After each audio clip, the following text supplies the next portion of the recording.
Ciao a tutti e bentornati su Wikos. Oggi continuiamo con la mia rubrica My Book List, dove vi consiglio libri da leggere che mi sono piaciuti o che ho trovato interessanti. Oggi vi porto Come uccidono le brave ragazze di Holly Jackson. Questo in particolare è il libro d'esordio di Holly Jackson. Fa parte di una trilogia, io però ho letto solamente il primo, onestamente non so se andrò avanti con gli altri, ma adesso vi spiegherò perché.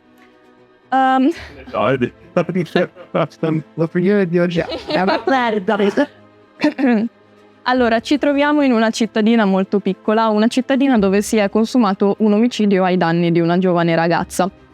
Tutti però sono convinti di conoscere il colpevole e che il caso sia ormai chiuso, proprio perché questo ragazzo, Sal, il ragazzo che tutti pensano che sia il colpevole, si è suicidato qualche giorno dopo aver appreso la notizia della morte di questa ragazza. Ma passano gli anni e tutti sono sempre più convinti della colpevolezza di questo ragazzo, finché un giorno la protagonista di questo romanzo, una certa Pippa, inizia a indagare sulla faccenda basandoci la sua tesina di fine anno delle superiori. Iniziando a scavare, inizierà a essere coinvolta in brutti affari, accompagnata dal fratello del ragazzo che si era suicidato. Inizieranno a trovarsi in giri di droga, persone poco raccomandabili e violente, e soprattutto inizierà a essere inseguita da un inquietante stalker che le lascerà dei biglietti dall'inizio alla fine del libro. Che dire, allora, il libro secondo me è interessante, bisogna comunque sempre tenere in mente che si tratta di uno young adult, però ci sono delle cose interessanti. Prima di tutto c'è una buona rappresentazione di un tema molto importante, il tema del bullismo, e anche il tema del razzismo e dei pregiudizi che si creano nella società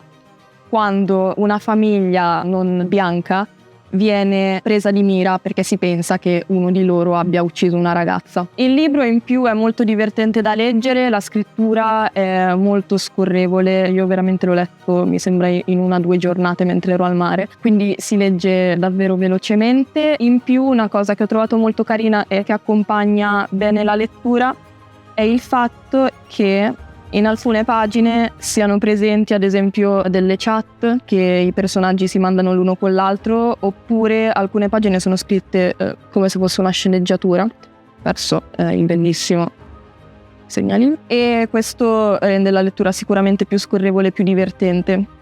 Tra l'altro il mistero dell'omicidio secondo me è costruito molto bene, non è così scontato chi è il colpevole, non è così semplice da risolvere, e la cosa che ho trovato molto divertente è che si entra facilmente nella testa della protagonista e quando inizia a sospettare di qualcuno, qualche riga dopo inizia a sospettare di quella persona anche lei.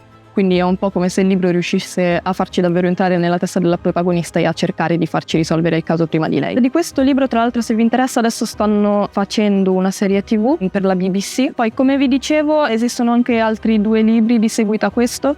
Io non li ho letti per il semplice fatto che, come vi ho già detto in qualche video fa, non amo molto le trilogie, e in più questo libro è autoconclusivo, quindi al momento non sentivo il bisogno di leggerlo, magari in futuro lo farò. Fatemi sapere se avete letto questo libro. Fatemi sapere se avete letto gli altri e se pensate che dovrei leggere anche gli altri. Ci vediamo nel prossimo video, vi saluto, ciao!